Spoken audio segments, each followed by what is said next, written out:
दूसरा पॉइंट है कि जो कम दाम पर जो संपत्ति बेच रहा है, जिसका वैल्यू सहारा ने आज 10 साल पहले 44 करोड़ दिखाया था, उसको भाजपा के नेता 5 करोड़ में खरीदने का काम कर रहे हैं। इसका सीबीआई से जांच करवाया जाए। सहारा के अधिकारी जो इस देश में 2.5 लाख का घपला करके भागे हुए हैं, देश विदेश में छुपे हुए हैं, इनको सीबीआई से पकड़वा करके न्यायालय के सामने खड़ा करके इनको कानून संगत सजा दिलवाई जाए और सबका भुगतान करवाया जाए। ये हमारी प्रमुख मांगे हैं सर। बाकी तो हम लिख करके आप लोगों को भेजेंगे ही, और आज ज्ञापन के रूप में उनको देंगे भी, और आप सबको भी उनकी कॉपी देंगे। हम चाहते हैं कि हमारे बीच जो हमारे लड़ाई में साथ देने के लिए आए हैं, उमेश भाई पटेल के लिए जोरदार तालियां हो। हमारे बीच माननीय सांसद आए हुए हैं दमनदीप से, उनसे हम आग्रह करेंगे कि अपनी बात को रखें। भारत माता की। हमारी जो लड़ाई है वो पैसे हमारे हक और अधिकार के घर पहुंचाने की है। हमारी लड़ाई किसी सरकार से नहीं होनी चाहिए, हमारी लड़ाई किसी व्यक्ति विशेष से नहीं होनी चाहिए। अब हम जो ऐसी लड़ाई लड़ते रहेंगे तो हमें कभी भी हक और अधिकार नहीं मिलेगा। और सरकार जो है वो ही माई बाप है आजकल में, तो वो यही कहना चाहते हैं कि आपसे अनुरोध भी करना चाहते हैं, लड़ाई का प्रॉपर वे से लड़िए। आपके हक और अधिकार का पैसा आपको मिले वैसी लड़ाई लड़िए। बाकी अन्यथा हम एक दूसरे से टक्कर लेने जाएंगे तो कोई जीता नहीं है। हमारे गरीबों का पैसा, हक और अधिकार का पैसा यूं ही बर्बाद न हो जाए, उसके लिए चाहिए कि हमें प्रॉपर वे से हमारी लड़ाई को लड़ना, मांग को मांगना। हमारा जो है आपका पैसा आपके घर पहुंचे। हम आपको उम्मीद के साथ विश्वास दिलाते हैं, आप डरिएगा नहीं, घबराइएगा नहीं। हम जितने भी सांसद है वो आपके ही सांसद है, आपके ही है, और हम कोई देवता नहीं है, हम भी आपके ही भाई बहन है। और आप बल्कि वोटर जो होता है, जनता जो होती है, वो हमारे देवता है। आप देवताओं का जो भी आदेश है, आपकी जो समस्या है वो हमारी समस्या समझेंगे, और आपकी समस्या के लिए जो भी करना पड़ा हम करेंगे, और पार्लियामेंट में भी आपकी रजूआतों को पहुंचाएंगे। और हो सकता है अगला साल से पहले आप सबके खाते में आपके पैसे जमा होंगे। बस आप लोगों ने हमें सुना, धन्यवाद। ये 7 मांग में ही हमारा सब कुछ छुपा हुआ है। अगर ये पूरा हो गया तो हम समझेंगे कि देश के में न्याय मिलेगा, इस सरकार से हमको न्याय मिलेगा, भाई अमित शाह जी से हमको न्याय मिल पाएगा। ये डिमांड को हम लोग को पूरा करवा दीजिए। कोई भी अनजेन्युइन डिमांड इसमें नहीं है, ये टोटल जेन्युइन डिमांड है। जिनको ये बाइट लेना है, हमारे दोनों सांसद हैं, आप संक्षिप्त में इनका बाइट ले लें। लोग हमसे रिक्वेस्ट कर रहे थे सर, रखने का काम कर रहे हैं, क्योंकि संसद में हम बोल नहीं पाते। हम अपने पर आप लोग अभी बैठे रहेंगे, अगर सर चल भी जाएंगे तो कार्यक्रम चलता रहेगा। नौशाद जी, पूजिता जी, उर्मिला जी, संतोष जी, और इस मंच से आप लोगों की ओर से जिन सहारा निवेशकों की पैसे के इंतजार में या एजेंटों की मौत हुई, उनके प्रति श्रद्धांजलि अर्पित करते हैं। साथियों, ये सहारा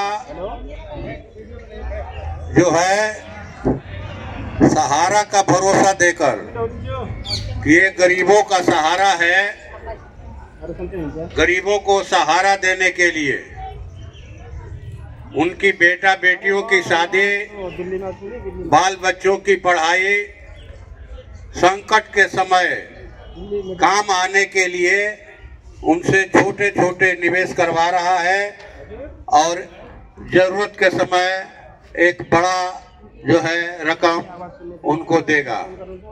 लेकिन हम लोगों ने देखा कि ये सहारा बेसहारा करके कहा जाए कि ये फरार होना चाहता है, लेकिन उसको छोड़ा नहीं जाएगा, उससे सूद सहित पैसा वसूल किया जाएगा। जैसा कि आप जानते हैं कि हम लोकसभा के अंदर इस सवाल पर बराबर जब भी मुझे मौका मिला, हमने सहारा इंडिया के निवेशकों का, एजेंटों का सवाल जरूर उठाया, उनका दुख तकलीफ, उनकी पीड़ा को जरूर उठाया। और अभी कल भी हमने एक शून्यकाल डाला था, बैलेट में नहीं आया, आज भी डाला नहीं आया, लेकिन ये शून्यकाल पूरे देश में घूम रहा है। हो सकता है आपने इसे पढ़ा हो, फिर भी मैं आपके बीच में इसे 2 मिनट में पढ़ देता हूं।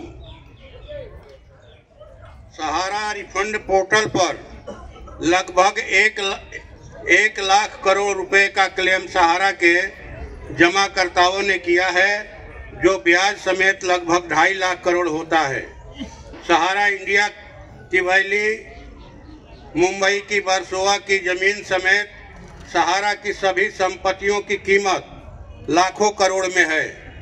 सहारा रिफंड पोर्टल पर सहारा की अन्य कंपनियां, सहारा क्यू शॉप, सहारा इंडिया कमर्शियल कॉरपोरेशन लिमिटेड भी मौजूद है। सहारा रिफंड पोर्टल पर डेथ क्लेम और MIS का क्लेम नहीं लिया जा रहा है। सहारा इंडिया के जमाकर्ताओं का डाटा सेंट्रल कोऑपरेटिव रजिस्ट्रार को नहीं दे रहा है। सहारा इंडिया से भुगतान नहीं मिलने के कारण देश भर में लगभग 10,000 जमाकर्ताओं और अभिकर्ताओं ने अभाव और तनाव के कारण आत्महत्या कर ली है। सहारा इंडिया के अधिकारी निवेशकों का धन हड़प कर देश विदेश में छुपे हुए हैं। सहारा इंडिया अपनी जमीनों को औने पौने दाम पर बेच रही है। सहारा इंडिया कार्यकर्ताओं का बकाया कमीशन और भविष्य निधि का पैसा हड़पना चाहती है। सहारा इंडिया के जमाकर्ताओं और अभिकर्ताओं का कटा हुआ इनकम टैक्स का पैसा इनकम टैक्स कार्यालयों में जमा नहीं कराया जा रहा है। देश भर में बंद पड़े सहारा इंडिया कार्यालय के मकान मालिकों का वर्षों का किराया लंबित पड़ा है। अतः लोकहित में सहारा इंडिया की सभी परिसंपत्तियों की बिक्री पर तत्काल रोकथाम व उन्हें जब्त कर जमाकर्ताओं का पैसा ब्याज सहित एजेंटों के माध्यम से वापस दिलाने, पैसे की आस व अभाव में मृत सभी जमाकर्ताओं और एजेंटों को सहारा द्वारा 10-10 लाख रुपए का अतिरिक्त मुआवजा दिलवाने, सेंट्रल कोऑपरेटिव द्वारा जमाकर्ताओं का संपूर्ण डाटा रजिस्ट्रार को दिलवाने, देश विदेश में छुपे सहारा इंडिया के दोषी अधिकारियों को गिरफ्तार कर जेल भिजवाने, एजेंटों के कमीशन और भविष्य निधि का पैसा का भुगतान व कटा हुआ इनकम टैक्स का पैसा इनकम टैक्स कार्यालयों में जमा करवाने तथा बंद पड़े सहारा इंडिया के कार्यालयों के मकान मालिकों का वर्षों का किराया का पैसा ब्याज सहित वापस दिलवाने हेतु मैं सदन के माध्यम से सरकार से मांग करता हूं। ये हमने शून्यकाल दिया 2 दिन, तो ये कल आज जैसा कि हमारे माननीय सांसद कॉमरेड राजाराम सिंह ने कहा कि आज वक्फ बिल पर बहस चल रही है। आज ही प्रदर्शन था मकर द्वार पर और हम लोग को उम्मीद थी कि 10-12 सांसद जो है इन मांगों के समर्थन में आपके पक्ष में पोस्टर लेकर प्रदर्शन करेंगे, नारा लगाएंगे। तो लेकिन आज इंडिया गठबंधन ने तय किया कि नहीं, आज वक्फ बिल का बोर्ड ये है, पेशी है, इस पर चर्चा होगी, इसको कल किया जाए, लेकिन इसको हम लोग कल करेंगे, ये आपको भरोसा दिलाते हैं। साथियों, अभी हमारे एक सहारा के एजेंट साथी ने काफी गुस्से में, या पूजिता जी ने अपनी बातों को रखा और उनका गुस्सा जायज है, वो भुगत रहे हैं, वो देख रहे हैं। इसलिए अगर इनकी बातों से उमेश जी को कोई माने चोट लगा हो तो मैं खेद प्रकट करता हूं। उनकी कोई मंशा नहीं है ऐसी, लेकिन वो व्यथित हैं वो लोग, और कैसे जी रहे हैं इस बात को लेकर के आश्चर्य होता है। कैसे लोग जी रहे हैं।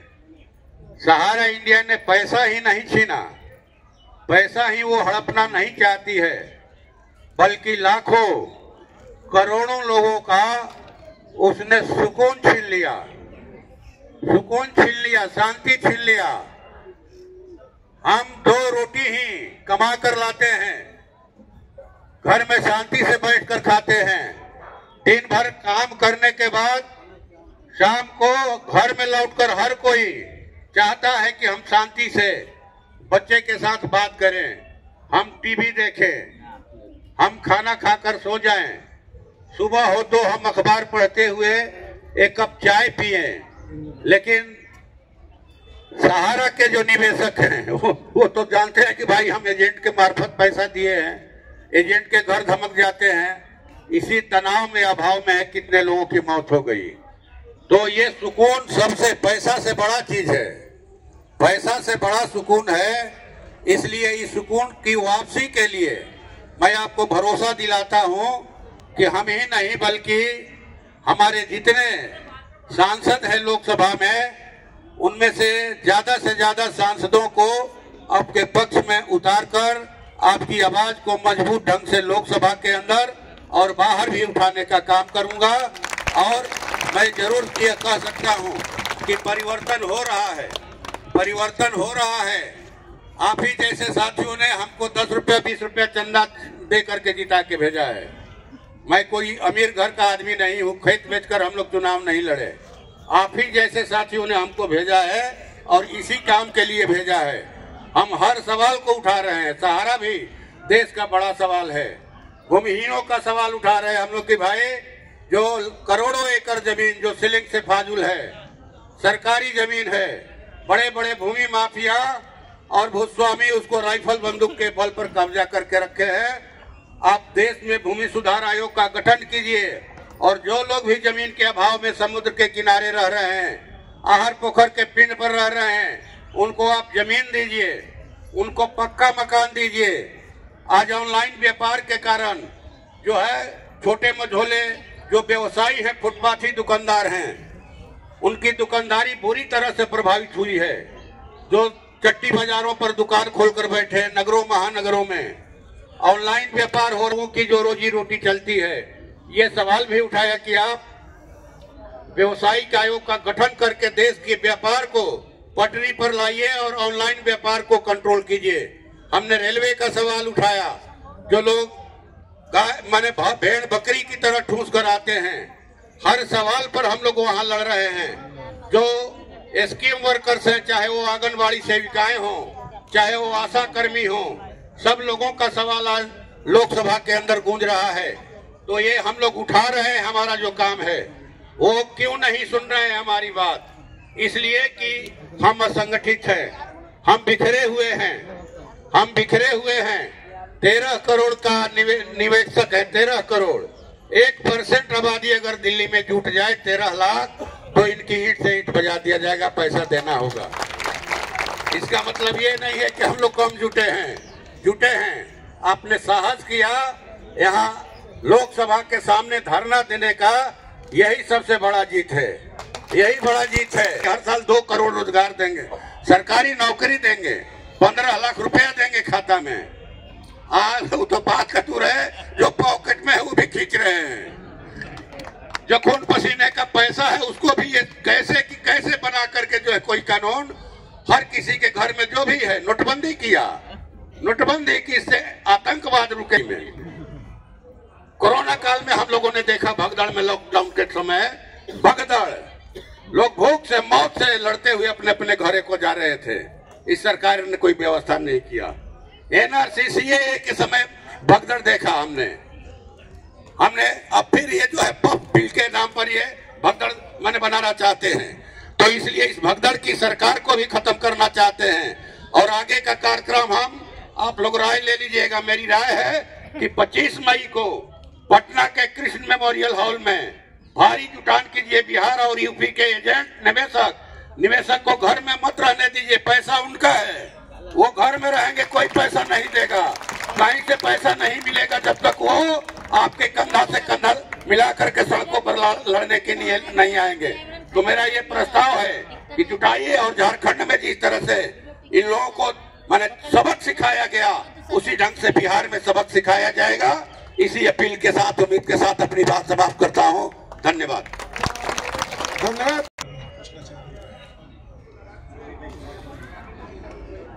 अभी सुने सुदामा प्रसाद जी बहुत ही आक्रोशित भावना के साथ। झारखंड तो झांकी है, जय भारत, झारखंड तो झांकी है, जय भारत। संघर्ष